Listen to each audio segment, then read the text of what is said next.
ఒక్కొక్క క్రాప్ కి ఒక్క రకమైనటువంటి డౌట్లు అనుమానాలు వచ్చి ఎవరు కూడా మిద్దె తోటల సాగును ఆపేయొద్దు ఉద్దేశంతో ఈ శిక్షణ కార్యక్రమం నిర్వహించడం జరుగుతుంది. అందరికీ నమస్తే. మట్టి మనుషుల ఛానల్కి స్వాగతం. నేను మీ రమేష్ మిత్తి. ప్రస్తుతం మనము నాంపల్లిలోని హార్టికల్చర్ ట్రైనింగ్ సెంటర్, ఏదైతే హార్టికల్చర్ డిపార్ట్మెంట్ సంబంధించి ఉద్యాన అధికారి మంగ మేడం గారితో ఉన్నాము. హార్టికల్చర్ డిపార్ట్మెంట్ లో. మేడం నమస్తే. మేడం నమస్తే అండి. ముఖ్యంగా మీరు ఈ మధ్య తరచూ చూస్తా ఉన్నారు, ఏదైతే పట్టణాల్లో కావచ్చు, తెలంగాణలో చాలా జిల్లాల్లో కావచ్చు, పల్లెటూళ్ళు అంటే ఎప్పుడైనా కానీ ఇంటి పంటలు కామన్. ఈ మధ్య కూడా ఇంకా పెరిగినాయి, అంటే పట్టణాల్లో పెరుగుతూ వస్తున్నాయి. ముఖ్యంగా ఈ పట్టణాల్లో ఈ మిద్దె తోటల పెంపకం మీద మీరు ఏమంటారు? అంటే ఎటువంటి జాగ్రత్తలు తీసుకొని మొదలు పెట్టాలి? ముఖ్యంగా ఇప్పుడు మనం ప్రస్తుత పరిస్థితి చూసుకున్నట్లయితే ఎక్కడ చూసినా కూడా మనకి పొల్యూషన్ అనేది ఒక కారణం అయితే, రెండవ కారణం మనం ఫార్మింగ్ లో విచక్షణ రహితంగా రసాయనిక పురుగు మందులను వాడడం ఇంకొక కారణం. వీటితో పాటు అందరికీ ప్రజలకి ఆరోగ్యం పట్ల అవగాహన, అంటే సడన్ గా మనకి లేనిపోని ఆరోగ్యం సంబంధించిన విషయాలు, లేకపోతే బ్రెయిన్ స్ట్రోక్, ఇలాంటివి అన్ని కూడా క్యాన్సర్ తో పాటు ఇవన్నీ కూడా మనుషులను ఇబ్బంది పెడుతున్నాయి. కాబట్టి ప్రతి ఒక్కరూ కూడా ఈ మిద్దె తోటల పెంపకం పైన చాలా ఇంట్రెస్ట్ చూపించడం జరుగుతుంది. దీనికి కానీ అందరూ ఎలా పెంచుకోవాలి, ఏం చేయాలి అనేది ఒకరిని చూసి ఇంకొకరు ఇన్స్పైర్ అవుతూ ఉండడం చాలా ఆనందించాల్సిన విషయం. ఎందుకు అంటే మనం ఫస్ట్ మన ఇంట్లోనే స్టార్ట్ చేసినప్పుడే మనకి ఫార్మింగ్ గురించి తెలుస్తుంది. జనరల్ గా రైతులు అని అంటారు కదా. ఇంకో కారణం ఏంటి అంటే వాళ్ళు పండించినది మనకి సరిపోకపోవడం. ICMR రికమెండేషన్ ప్రకారం ప్రతిరోజు ఒక మనిషి దాదాపు 400 గ్రాములు తీసుకోవాల్సి ఉంటుంది. ఈ లెక్కన చూస్తే రైతులు ఎంత పండించినా కూడా మనకు కావాల్సినంత అటువంటి కూరగాయలను గాని పండ్లను గాని మనం పొందలేకపోవడం కూడా ఇంకొక కారణం. సేద్యంలో కూడా రైతులు ఏక పంట విధానం కాబట్టి వేస్తే వరి ఇట్లాంటివి ఉన్నాయి కాబట్టి ముఖ్యంగా రైతులు ఏంటంటే ఈ కూరగాయలు పండించాలంటే లేబరస్ ప్రాసెస్. మిగతా పంటలతో పోల్చినట్లయితే వీటిని వేయడానికి గాని, పెంచడానికి గాని, చివరికి హార్వెస్ట్ గాని, ఇవన్నీ కూడా లేబర్ తో ఎక్కువ కూడుకున్న పనులు. పికింగ్ కోసం ఒక మనిషిని పెడితే ఒక రోజుతో అయిపోదు, మళ్ళీ డే బై డే 2-3 రోజులకు ఒకసారి తెంపాలి. కాబట్టి ఇలాంటి పరిస్థితులలో మనకి నగరాలలోనే కాదు, ఈవెన్ పల్లెటూర్లలో మీరు అన్నట్టు ఇంటి పంటకి సంబంధించినటువంటి విధానం పైన మక్కువ చూపుతున్నారు. ఎందుకంటే ఇందులో ముఖ్యంగా మనం ఆర్గానిక్ సేంద్రియ విధానంలో మనం పండించుకోవచ్చు. మన కళ్ళ ముందే మనకిష్టమైనటువంటి ఆకుకూరలు కావచ్చు, లేకపోతే పండ్ల తోటలు కావచ్చు, లేకపోతే కూరగాయలు కావచ్చు, ఇంకా హెర్బల్స్ కూడా. ఇప్పుడు ప్రస్తుతం ఉన్న జన విధానంలో ఎలా ఉంది అంటే చీటికి మాటికి మందులు వేసుకోకుండా కషాయాలు ప్రిపరేషన్ చేయొచ్చు, లేకపోతే తమలపాకులతో కూడినటువంటి టీ కావచ్చు, లేకుంటే హెర్బల్ టీస్ కావచ్చు. ఇవన్నిటి కూడా ప్రతిసారి మార్కెట్ పైన డిపెండ్ అవ్వకుండా ఈ విధంగా మనకి ఆల్టర్నేట్ మార్గంగా మనకి మిద్దె తోటలు పనిచేస్తున్నాయి. సో ఈ మిద్దె తోటలలో వీటితో పాటు ముఖ్యంగా మనకు తెలియకుండానే ఆర్థిక పరమైనటువంటి అవగాహన కూడా ఉంది. మనం మిద్దె తోట సెటప్ చేయడానికి ఇనిషియల్ గా ఒక 40 నుంచి 50 వేలు అయింది అనుకోండి. కానీ తర్వాత మనకు కూరగాయలు కావచ్చు, లేకపోతే మనకి పండ్ల మొక్కలు కావచ్చు, హెర్బల్స్ కావచ్చు, ఇవన్నీ కూడా మనకి లాంగ్ రన్ లో ఇవ్వడం వల్ల ఆదాయం మనకు సమకూరుతుంది. ఈ రోజులలో మనం ఆదాయం సమకూరడము అంటే ఖర్చు పెట్టకుండా ఉండడమే కాకుండా ఈ విధమైనటువంటి వాటిని కూడా మనం సేవ్ చేసుకొని ఈ మిద్దె తోటలని పెంచుకోవడం చాలా చాలా సంతోషంగా ఉంది. అయితే ముఖ్యంగా ఇప్పుడు ఎట్లాగో మీరు అంటున్నట్టు ఒక అవగాహన పెరిగింది ఆఫ్టర్ కరోనా టైం కావచ్చు, 2020 నుంచి విపరీతంగా. ఆ తర్వాత సొంతంగా పండించుకునే అవగాహన పెరిగింది. దానితో పాటు ఇట్లా హార్టికల్చర్ డిపార్ట్మెంట్ మీరు కూడా వాళ్ళకు సలహాలు సూచనలు ఇవ్వడం కూడా ఒక భాగం అయిపోయింది. అయితే ముఖ్యంగా ఇప్పటికీ కొన్ని అపోహలు ఉన్నాయి. అంటే మిద్దె తోట పెంచడం వల్ల ఒక మేడ ఖరాబ్ కావడం కావచ్చు, మిద్దె పైన నీళ్లు చేరి అదొకటి, లేదంటే దీనికి ఎక్కువ పని అవసరం, ఎక్కువ ఎరువులు అవసరము, ఎక్కువ మట్టి కలుపుతూ ఉండాలి, ఎప్పుడు పురుగుల మందు కొడుతూ ఉండాలి, ఇట్లాంటి అపోహలు ఉంటాయి. దానికి మీరేం చెప్తారు కొత్తగా వచ్చే వాళ్ళకి మెయిన్ గా? స్టార్ట్ చేసిన వాళ్ళకి ముఖ్యంగా డిపార్ట్మెంట్ ఆఫ్ హార్టికల్చర్ వాళ్ళు ఈ రోజు స్టార్ట్ చేసిన ప్రయాణం కాదండి. దాదాపు గత దశాబ్ద కాలంగా 2013-14 నుంచి ఇప్పటి వరకు కూడా ప్రతి 2వ శనివారము అదే విధంగా 4వ ఆదివారము శిక్షణ ఇవ్వడం జరుగుతుంది. ఇందులో భాగంగా దాదాపు ఇప్పటి వరకు 60,000 పైచీలకు శిక్షణ ఇవ్వడం జరిగింది. లక్షలాది మందికి అవగాహన కూడా కల్పించడం జరిగింది. దానివల్ల సుమారు మన హైదరాబాద్ లో ఎన్ని అంటే మీరు నమ్మరు, దాదాపు ఒక 400 ఎకరాలలో ఎంత అయితే పంట పండిస్తే ఉంటదో అలాంటి పంట మన హైదరాబాద్ మహానగరంలో ఇప్పుడు మిద్దె తోటదారులు సాగు చేయడం జరుగుతుంది. ఇండైరెక్ట్ గా వీళ్ళు పర్యావరణానికి కూడా హెల్ప్ చేస్తున్నారు. మీ అందరికి తెలిసిందే, కార్బన్ ఎమిషన్స్ కావచ్చు, లేకపోతే కార్బన్ సీక్వెనేషన్ కావచ్చు, మైక్రో క్లైమేట్ కూడా మనకి లాస్ట్ టైం ఒక రిలీజ్ చేయడం జరిగింది వరల్డ్ వైడ్ గా. పొల్యూషన్ తగ్గించేటువంటి వాటిలలో మన మిద్దె తోటలు కూడా చాలా భాగమైనందుకు నాకు చాలా సంతోషంగా ఉంది. ఈ వేదికగా ప్రతి ఒక్క మిద్దె తోటదారులకి, అదే విధంగా సాగు చేస్తున్నటువంటి మహిళలు, వృద్ధులు ఎవరైతే ఉన్నారో వాళ్ళందరికీ కూడా నేను కృతజ్ఞతలు తెలుపుతున్నాను. ఎందుకంటే ఆ ప్రయాణం అక్కడనో ఆపకుండా దాన్ని కంటిన్యూస్ గా చేయడం కూడా చాలా వరకు ఒక ఆనందించదగ్గ విషయము. అయితే కాకపోతే ఈ విషయంలో ఏంటంటే మిద్దె తోట ఎలా సాగు చేయాలి, ఏం చేయాలి అనేది అందరికీ కూడా ఎన్నిసార్లు వేసినా కూడా డౌట్లు వస్తూనే ఉంటాయి. ఎందుకంటే ఫస్ట్ ఎవరైతే స్టార్ట్ చేస్తారో వాళ్ళు ఆకుకూరలతో స్టార్ట్ చేసినట్లయితే విజయవంతం అవుతుంది. తర్వాత మళ్ళీ వాళ్ళు వంగ, టమాటా, చిల్లి ఇలాంటి మొక్కలకు పోయినప్పుడు ఎక్కువగా కొన్ని రకాలైనటువంటి క్రిమి కీటకాలు కావచ్చు, లేకపోతే మనకి ఏ విధంగా యాజమాన్యం చేయాలో తెలియక అప్పటి నుంచి వాళ్ళకి స్టార్ట్ అయిపోతుంది. ఇంకా ఇందులో ఎప్పుడైతే మనం మొక్కలు పెంచడం అలవాటు చేసుకుంటామో ఆటోమేటిక్ గా పండ్ల మొక్కల్ని, అదే విధంగా కొన్ని రకాలైనటువంటి ఎగ్జోటిక్ కూరగాయలను కూడా పండించడం అందరం నేర్చుకుంటున్నారు. ఇందులో ప్రాబ్లం ఏంటంటే అవగాహన లేకుండా పెట్టేసి దాని యొక్క మెయింటెనెన్స్ పద్ధతులు తెలియక సరైన లబ్ధి పొందక దాన్ని అరే ఇది వేసుకున్నా కూడా మాకు ఏమి రావట్లేదు అని మిద్దె తోటను తీసేయడం జరుగుతుంది. సో దానికోసం ఏం చేయాలి అంటే మొదటగా మనం అసలు ఎలా వేసుకోవాలి, ఏమేం తెచ్చుకోవాలి, ఏ కాలానికి అనుగుణంగా ఏ పంటల్ని వేసుకోవాలి, ఆ పంటలలో కూడా ఎలాంటి కూరగాయ మొక్కల్ని అంటే షార్ట్ డ్యూరేషన్ కొన్ని ఉంటాయి, లాంగ్ డ్యూరేషన్ కొన్ని ఉంటాయి, కొన్ని పెర్నియల్స్. ఇప్పుడు ఉదాహరణకి మనకు కరివేపాకు, మునగ ఉందనుకోండి, వీటిని సూపర్ ఫుడ్ క్రాప్స్ కూడా అనొచ్చు. ఎందుకంటే మనకు కరివేపాకు ఇయర్ అరౌండ్ ఏ విధంగా వాడతామో ఇప్పుడు మునగ కూడా సూపర్ ఫుడ్ అయిపోయింది. దాంట్లో పొటాషియం కావచ్చు, కాల్షియం కావచ్చు, మినరల్స్ ఇవన్నీ కూడా ఎక్కువగా ఉండడం ఆకులను కూడా యూజ్ చేసుకోవచ్చు, అదే విధంగా డ్రమ్ స్టిక్ ను కూడా యూజ్ చేసుకోవచ్చు. అయితే ఈ మధ్య కాలంలో కొంచెం షుగర్ పేషెంట్లకు కూడా ఈ ఆకును ఎండబెట్టుకొని పరిగెడుపుని తాగడం వల్ల డయాబెటీస్ అనేది కొద్దిగా కంట్రోల్లో ఉంటుంది. ఇలా మనకి ఏ అవసరం అనేది మనం ఒకసారి ఆలోచించుకొని వేసుకోవాలి. అంతేగాని వాళ్ళు పక్కన వాళ్ళు ఇలా వేసారని మనం వేసుకోవడం వల్ల మనకి క్రాప్ పర్సంటేజ్ ఫెయిల్యూర్ అనేది ఎక్కువగా జరుగుతుంది. అయితే మేము ఈ నిర్వహించే తెలంగాణ హార్టికల్చర్ ట్రైనింగ్ ఇన్స్టిట్యూట్ నందు నిర్వహించే కార్యక్రమంలో స్టార్టింగ్ నుంచి అంటే మన ఇప్పుడు తను మాట్లాడినట్టుగా మేడ పైన వేస్తే సీపేజ్ ఏమన్నా అవుతుందా, ఇంత బరువు మోయగలుగుతుందా, ఎలాంటి కుండీలను ఎన్నుకోవాలి, లేకపోతే ఎలాంటి కంటైనర్లను పెట్టుకోవాలి, ఏ సైజు కంటైనర్లలో ఎలాంటి మొక్కల్ని పెంచుకోవడంతో పాటు యాజమాన్యంలో కూడా నీటి యాజమాన్యం, ఎరువుల యాజమాన్యము, అదే విధంగా సస్యరక్షణ చర్యలు అంటే పురుగు మందులు కాకుండా మనం ఆర్గానిక్ గా ఏమేమి ఎప్పుడెప్పుడు వేయాలి అనేది వీటన్నిటి పైన కూడా సమగ్రంగా మేము శిక్షణ ఇవ్వడంతో పాటు చివరలో ఒక వాట్సాప్ గ్రూప్ ఏర్పాటు చేయడం జరుగుతుంది.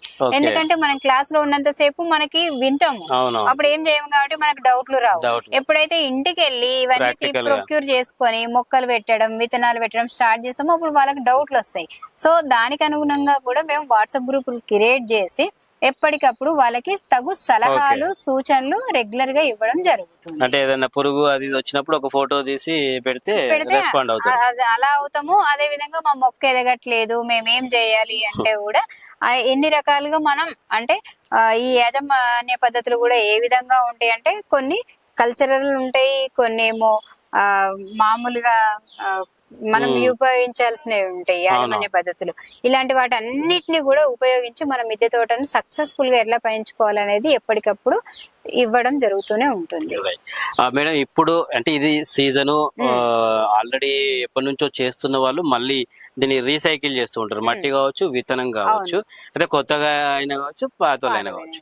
ముఖ్యంగా ఒకవేళ కొత్త వాళ్ళే అనుకుందాం, స్టార్ట్ పెట్టాలి అనుకున్నప్పుడు అసలు విత్తన ఎంపిక అనేది చాలా కీలకం. ఎందుకంటే సాప్లింగ్స్ కావచ్చు, విత్తనం కావచ్చు, అంటే ఈ దగ్గర ఎటువంటి మిస్టేక్స్ చేయకూడదు, ఎటువంటిది చేయకూడదు.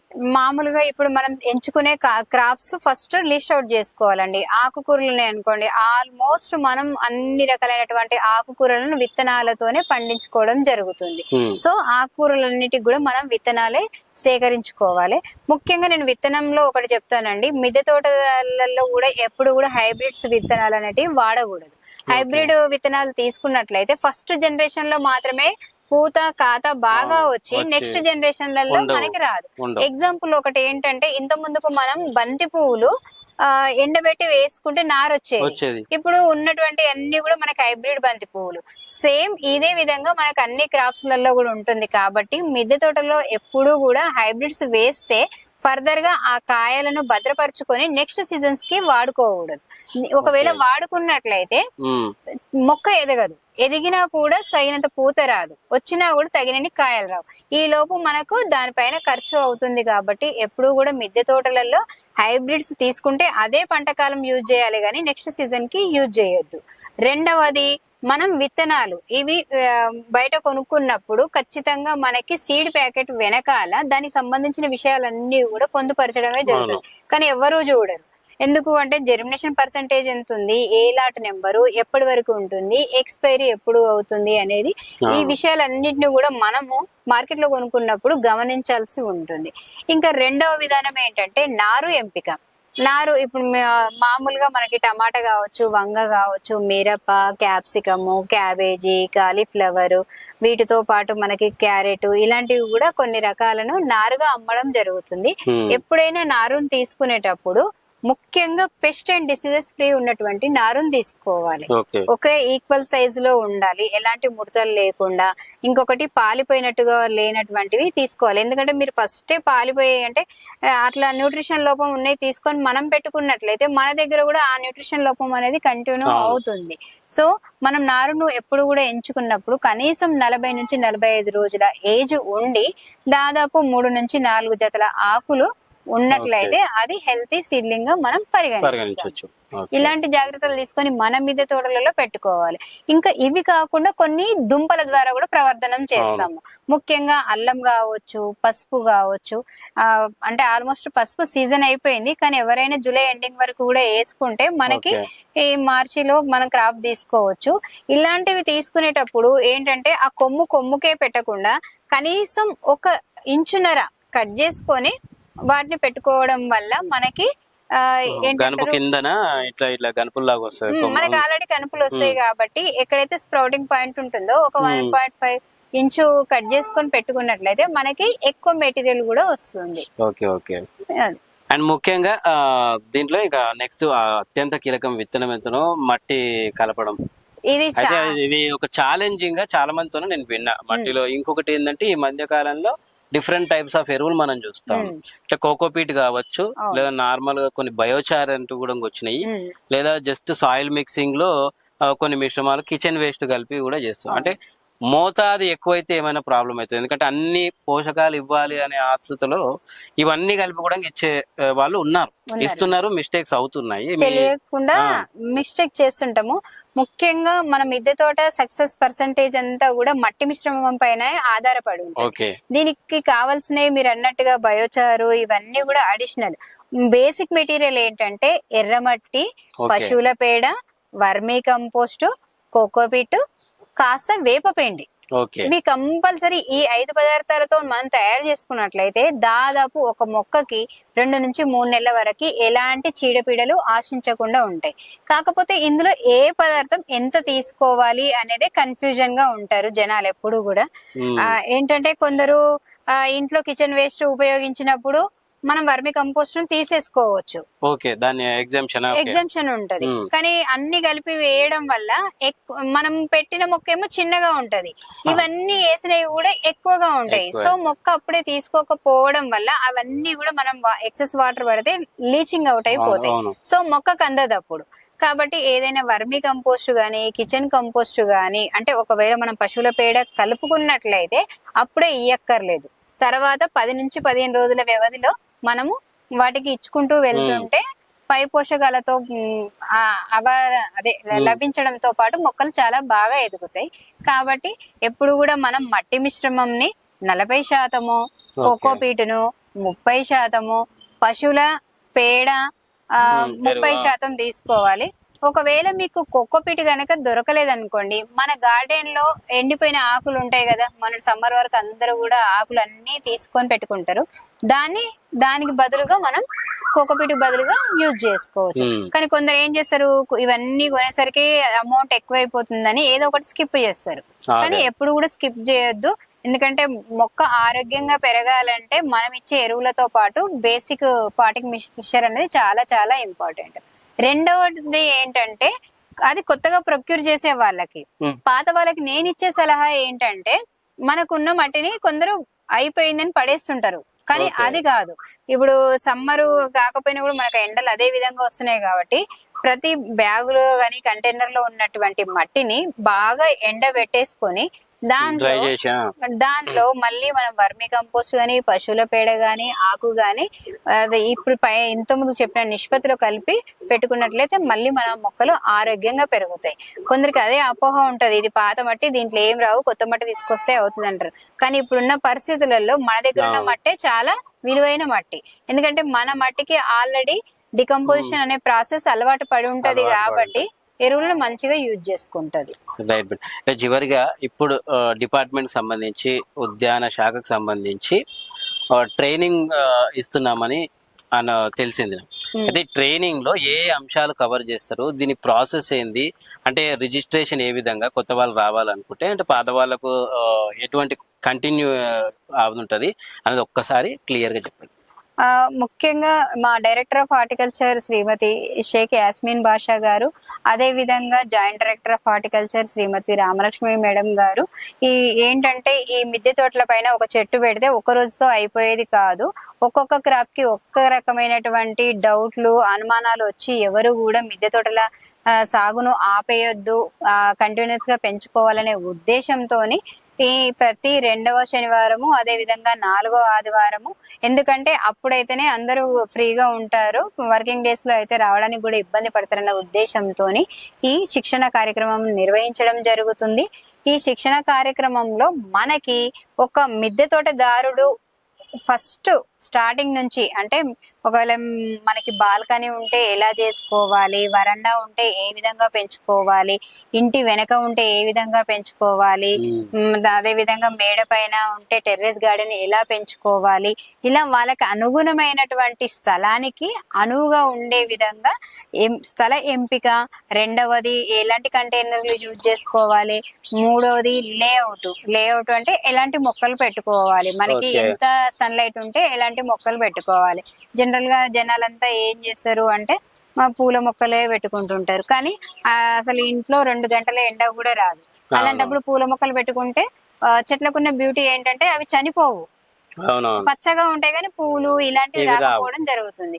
సో ఆ లేఅవుట్, తర్వాత మట్టి మిశ్రమాన్ని ఏ విధంగా కలుపుకోవాలి, వీటికి ఇప్పుడు మీకు చెప్పినట్టుగా విత్తనాలు ఎలాంటివి యూజ్ చేసుకోవాలి, ఏ విత్తనాలు తెచ్చుకోవాలి, నారు ఎలాంటిది తీసుకొచ్చుకోవాలి, పండ్ల మొక్కల ఎంపికకు వస్తే ఎలాంటి జాగ్రత్తలు తీసుకోవాలి, తర్వాత యాజమాన్య పద్ధతులు, ఈ యాజమాన్య పద్ధతులలో కూడా నీటి యాజమాన్యం ఏ విధంగా చేసుకోవాలి, ఎరువుల యాజమాన్యం ఏ విధంగా చేసుకోవాలి, ముఖ్యంగా సేంద్రియ పద్ధతిలో పెస్ట్ అండ్ డిసీజెస్ కంట్రోల్స్ కాబట్టి వాటి పద్ధతిలోనే ఏ విధంగా కంట్రోల్ చేసుకోవాలి. వీటితో పాటు కొందరు ఈ మధ్య కాలంలో మన Hyderabad blessed with exotic vegetable crops, అదే విధంగా ఫ్రూట్ క్రాప్స్, ఈ ఎగ్జోటిక్ క్రాప్స్ కూడా మీరు సెలెక్ట్ చేసుకుంటే వాటి యాజమాన్య పద్ధతులు, ఇప్పుడు మనకి వంగ, టమాటా ఇవన్నీ మామూలువే, కానీ ఎగ్జోటిక్ వెజిటేబుల్స్ బ్రకోలీ కావచ్చు, లేకపోతే రెడ్ క్యాబేజీ కావచ్చు, ఇవన్నీ పెంచుకున్నప్పుడు అప్పుడు ఎలాంటి జాగ్రత్తలు తీసుకోవాలి, ఇంకా Okay. మీకు చెప్పాలి అంటే మనము బ్లూబెర్రీ ఇలాంటి స్ట్రాబెర్రీస్ ఇలాంటివి కూడా మనం పెంచినప్పుడు ఎలాంటి జాగ్రత్తలు తీసుకోవాలి, Okay. వీటన్నిటికి సంబంధించినటువంటి సలహాలు సూచనలు అన్ని కూడా చెప్పడం జరుగుతుందండి. తర్వాత కూడా వీళ్ళని అలాగే వదిలేయకుండా వాట్సాప్ గ్రూప్ ఒకటి క్రియేట్ చేసి ఏ సమయంలో అయినా కూడా వాళ్ళు మమ్మల్ని కాంటాక్ట్ చేసి డౌట్ క్లియర్ఫై చేసుకోవచ్చు. ఫ్రీగా ఏమన్నా లేదండి, ఎవరైనా కూడా మీకు కాల్ చేసి ఇంట్రెస్ట్ ఉన్న వాళ్ళు మీ పేరు నమోదు చేసుకుంటే మళ్ళీ మేము ఎప్పుడైతే శిక్షణ కార్యక్రమం చేపడతామో అప్పుడు మేము మీకు ఇన్ఫర్మేషన్ ఇవ్వడం జరుగుతుంది. మీరు వచ్చి జాయిన్ కావచ్చు. ట్రైనింగ్ ఫీజు కూడా ఒక మినిమం 100 రూపీసే ఉంటుంది. Hmm. అంతకు మించి ఏమి వసూలు చేయము. కాకపోతే ఏంటంటే రిజిస్ట్రేషన్ అనేది కంపల్సరీ. ఓకే, ఎవరైనా ఎప్పుడైనా కాంటాక్ట్ అవ్వచ్చు. ఒక్కసారి మీరు రిజిస్ట్రేషన్ అవుతే మనం క్లాస్ కి తెలుసుకోవచ్చు ఎప్పుడైనా కూడా. రైట్ అండి. ఓకే, థ్యాంక్ యూ అండి మీ ఇన్ఫర్మేషన్ మాకు ఇచ్చినందుకు. అండ్ చూసారు కదా, ఇది మన ఇవాల్టి ఎపిసోడ్. హార్టికల్చర్ డిపార్ట్మెంట్ తరపు నుంచి ముఖ్యంగా మిద్దె తోట ప్రేమికులకు మిద్దె తోట పెట్టాలి, ఏ విధంగా సాగు చేయాలి, మాకున్న స్థలం ఇంత అనే అపోహలు కావచ్చు, లేదా ఈ చెట్లు పెట్టుకోవాలా ఆ చెట్లు పెట్టుకోవాలా, ఏది పెట్టుకుంటే మంచిది, ఎట్లా దాన్ని ఆర్గనైజ్ చేసుకోవచ్చు అని చాలా మంది ట్రై చేస్తూ ఉన్నారు. అయితే ఎలా మొదలు పెట్టాలో తెలియదు, పరిచయాలు ఉండవు. అయితే వారందరికీ వేదికగా హార్టికల్చర్ డిపార్ట్మెంట్ ట్రైనింగ్ ఇస్తుంది ప్రతి 2వ శనివారము, అలాగే 4వ ఆదివారము. కనీస ఛార్జ్ 100 రూపాయలతో ఈ రిజిస్ట్రేషన్ ప్రక్రియ పూర్తి చేసుకొని ట్రైనింగ్ తీసుకొని తర్వాత కంటిన్యూయేషన్ వాట్సాప్ గ్రూప్లో కూడా మీకు ఎప్పటికప్పుడు అధికారులు మీకు డౌట్లు క్లియర్ చేస్తాము అని చెప్పేసి కూడా అంటున్నారు. ఎవరైనా సరే ఎలా మొదలు పెట్టాలి అని ఆలోచిస్తున్న వారికి హైదరాబాద్ నాంపల్లి సెంటర్లో ఉద్యాన